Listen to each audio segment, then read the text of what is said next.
Sannadan sii dhammaanaysa ee 2022 waxaa hirgelay hadal-hays dhammaan dadka idil ka gadmay oo bulshada ay isla dhex marayso. Xitaa madaxda dalka qaar ayaa barahooda bulshada ku soo qoreen halhayska ah hoos ka sii oo noqday halhayskii gadmay sannadan 2022 ee sida weyn loo hadalhayo. ereygan hoos ka sii haddaad maqashid yaa kugu soo dhacay isla markaas.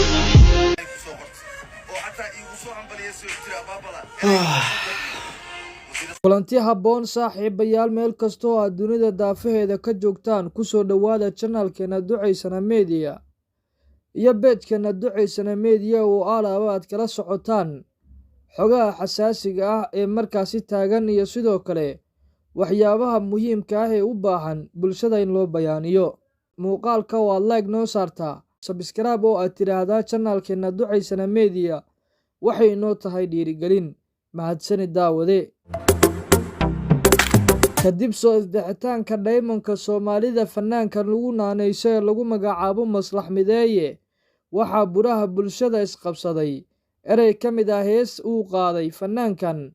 Haddaba inta aan jalleecin, dadka qaar oo leh ereyga heesta Maslax ka hor ayaa la hadal hayay, balse ila daawo heeska Diamond-ka Soomaalida alfanaan Maslax Mideeye oo uu ku luuqeynayo heeska.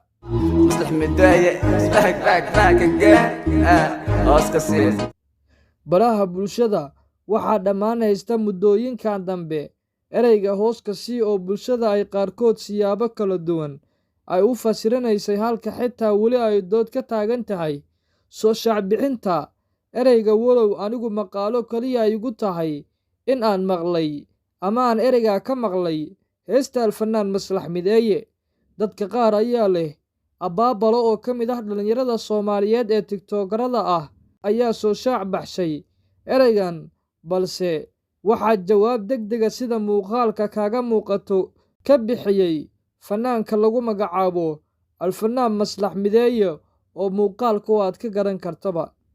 sanad kasta Soomaalida ayaa baraha bulshada ku hadal haysa erey hadal hays ah, balse sanadkan 2022 halhaysku waa hoos ka sii.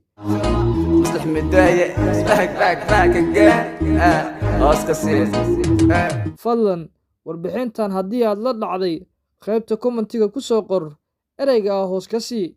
ku mahadsanid daawade.